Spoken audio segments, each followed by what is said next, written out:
Always good to catch up with one of the best in the biz with the NFL Network, and of course, Heath Evans, analyst. You can follow him on Twitter at Heath Evans 44 this week. NFL Network carries 6 Week 2 preseason games live, including a triple header on Saturday, beginning at 3. So if you're like me, you park yourself down and you enjoy some preseason football because we are getting close. We are getting close to the regular season, which is really meaningful. Heath, always good to catch up with you, pal. How you been?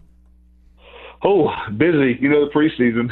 Yeah, exactly, right? Well, you guys are always busy. Gosh. You can have a 6-hour pre-game on the preseason.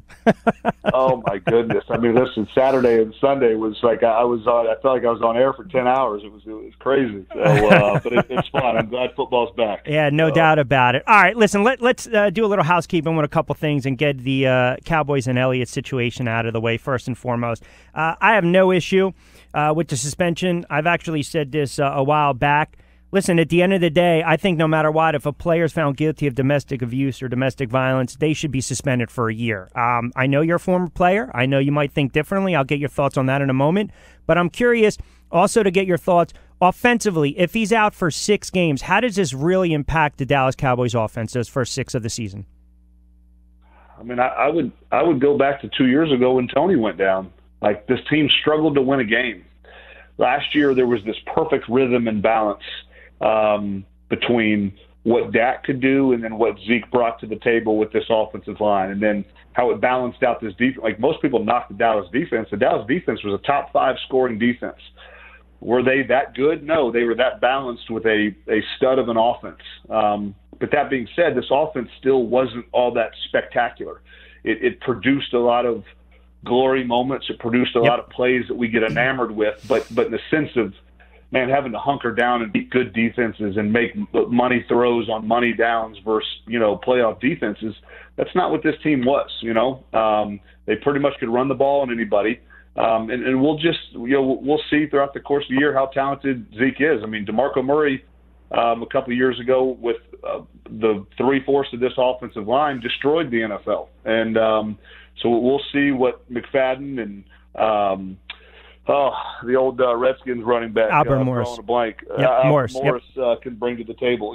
So it's a wait and see, in my opinion. Listen, if they come out of this again, if it sticks, the 6 games, and they come out unscathed at 3-3.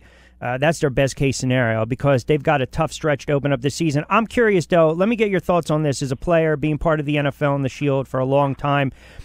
I said yesterday on the air that I think there's this misconception that if a teammate gets in trouble, right away everyone's going to come to their back. And listen, that's not always the case. They might say it publicly, but that's not always going to be the case inside the confines of that locker room. I mean, would you agree with that or not, being in these locker rooms, playing in the game? It just seems as though everyone right away, well, you got to stick up for your team. Listen, I know what Witten said, but in the same regard. Not a chance. Okay. Yeah, I mean, listen, I mean, I got 2 daughters. I grew up with a Marine.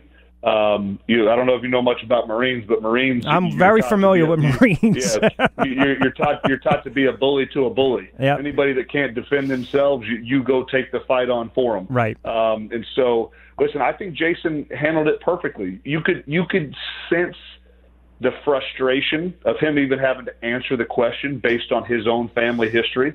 You could also sense the humility in the sense that, hey, you know what?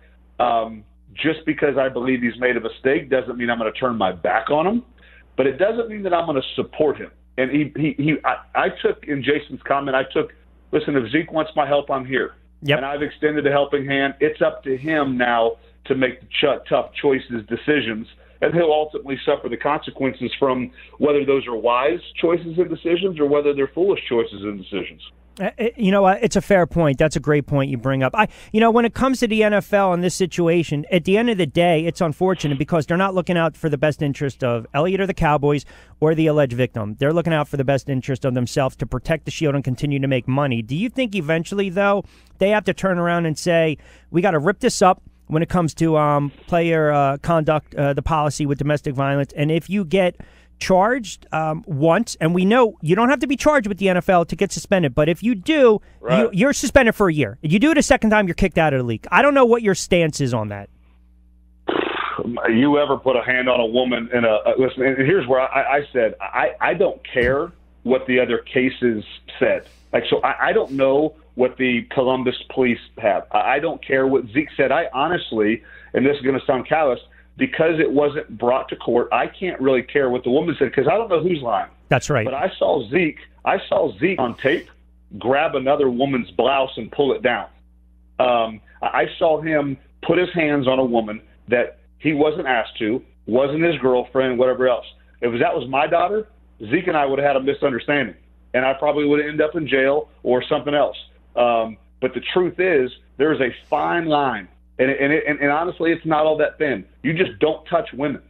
If that's not your wife, your girlfriend, if you haven't been asked to, you don't put your hand on another woman, especially in a disrespectful manner. And so that's enough right there in my mind, and most players will disagree, and a lot of women will disagree, because in this day and age society, we're so distorted about so many different factors involving the respect towards women. Listen, I think women are the awesomest thing in the world. I think they should be running most things in this country. They multitask better than any man I've ever known. They're gifted in ways that most men aren't. So this isn't about what they're capable of and what they're not. I don't care how powerful they are. They should always be held up with respect and dignity. They should always be humbly served, and that's the position I take. That's how I was raised. It'll never change whatsoever. So his one instant where the whole world saw him pull that woman's blouse, that's enough for the 6th game, in my opinion. So I don't care what the court said. I don't care if the police couldn't charge him. I don't care about all that stuff. He showed me he's done enough for the 6 games. For me, you put your hand on a woman, there's no place in our league for you. No, 1 year you're being great, so you're being nice, and that's not where I'm supposed to be. You put your hand on a woman, go to prison, and let some grown men put some hands on you. It's a fair point. You're right. You're absolutely. Listen, I agree 100% in everything you're saying. All right, let's move on to the game itself. When you look at the NFC East, Eagles in our backyard. We know about the upgrade with the offensive weapons. Look, they trade Matthews. They bring in another corner. They give up a 3rd-round draft pick. So be it. You've got the issues with Washington losing their weapons and bringing in a couple players. And then you look at the Giants. On paper, people think they might be the best team, especially with that defense in the NFC East. But the issue is that left tackle position, the offensive line. How do you handicap the NFC East right now? Oh, well, you nailed it with the Giants, because if you can't run the ball and you can't pass protect longer than 2 seconds, Eli Manning isn't Peyton Manning, and he's not Tom Brady. He can't get rid of the ball in 2 seconds mentally accurately the way his older brother could and the way Brady does every year. And so there's holes in that offensive system that could be something very, very special. So we'll see. Maybe they know something about that offensive line that we don't. I doubt it. Defensively, they're going to wreak havoc. They have put together a very similar structure to what beat my 18-1 team in 2007 in New England. They can rush the passer with front four. They can frustrate pretty much any offensive system. They have athletic, big, fast D linemen that can beat you in the run game, beat you in the pass game. They have athletic linebackers that can run with most people. And their back end is it's fun to watch. We'll leave it at that. But if you get to a point where you're in playoff football and you can't run the ball, you're done. Protect the passer. Good luck with that. Yep. You know what I mean? So we'll see. This Eagles team, man, I had such high hopes for them last year, and they started fast, and then obviously the simplistic nature of the offense kind of caught up to them a little bit. I'm still a huge believer in what Carson has to offer this league, and I think we're going to get to see more of that this year. The one thing that I loved about the kid was that despite the nature of the back half of the season and the struggles that went into it, the kid never got mentally or emotionally flustered. And I think, I know fans probably think, that's whatever, but that is so huge for a young quarterback. And then Lane Johnson just needs to stay on the straight and narrow. I mean, I'm trying to think, I don't know their record, but I'd be surprised, if they lost more than, when he played 6 games last year. I guarantee you they were probably, 4-2, 5-1 when he was there. Yep, 5-1 with him in the lineup. Yep. Yeah, so I just think one man does make that big of a difference. Yeah, and so health will be a key, but this defense has got to. Jim and the boys have just got to. They've got to find a way to be what they're capable of being. And last year they just weren't. And I know Malcolm well enough to know, and some of the other guys, that they hold them to a standard that they didn't obtain last year. So I'm excited to see the fast and furious nature of this defense that I know they can play with. Got to get to the quarterback, though, to mask those the secondary issues. You know this. I mean, they made an upgrade. Yeah.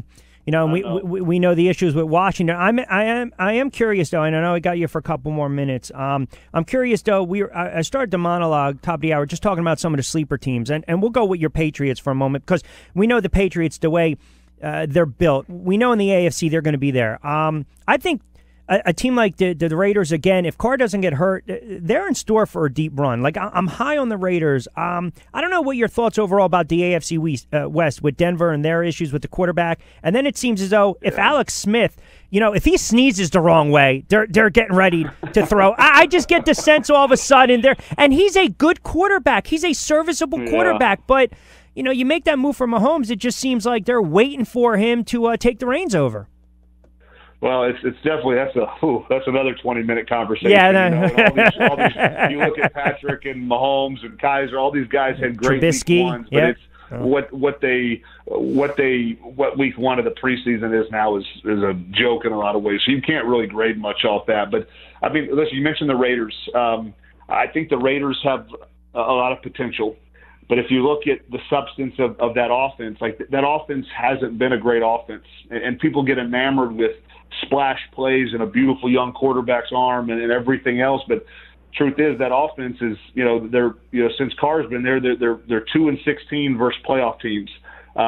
Those 2 wins came against Brock Osweiler. That's not saying a lot. It's not a knock on Brock. It's the fact that we get enamored with the wrong things, and substance of an NFL roster, namely offense, is very important. How do you do things in money downs and distances? What are your philosophy in certain situations? And so I'm a big believer in what Jack is creating out there. That defense has holes all through it. We'll see if they improve. But it's that's a wait and see for me. I thought he set the tone and the tempo and really the culture of that franchise week 1 against the Saints going for it. To me, that's saying I believe in you guys. We're just going to have that riverboat mentality. All right, 30 seconds before I let you get out of here. Give me a team you think takes a step back, and give me a sleeper team that you think is going to make some noise. Ooh, step back team. I think, listen, the Chargers might be my sleeper team. That roster is stacked in a lot of ways. They have been snake bitten for 5 years in the injury department, and they already lost Lamb, one of their guards that they drafted. I mean, it's one of those things where that could be a little scary. Mm-hmm. Tampa Bay. Yep, same here. A lot of their defense the last 8 weeks of the year was probably the best defense in football, and people laugh at me because they don't know what they're looking at. That defense played Matt Ryan a couple times, Drew Brees a couple times, Cam Newton, another quarterback or two, and they just flat out handled their business. And they were statistically, I think, third the last 8 weeks of the season, but the competition they played, we'll see. I hate Hard Knocks. I love the show. I hate the distraction for the team. So that'd be the team that I think has a chance not to live up to the hype. You ever on Hard Knocks as a player? Day recovery guys? No. Well, I know, obviously, with the pay. Yeah, I mean, they're not. I was thinking maybe with just. I like Tampa Bay, and I also think, listen, I think you add that tight end in the draft, and you got Deshaun Jackson and Evans, and they run the ball a little bit. I think, to me, this year you start to see, again, the emergence of those young quarterback. We kind of saw last year with Winston and Mariota. I'll tell you, though, football, it can't come here fast enough. It can't.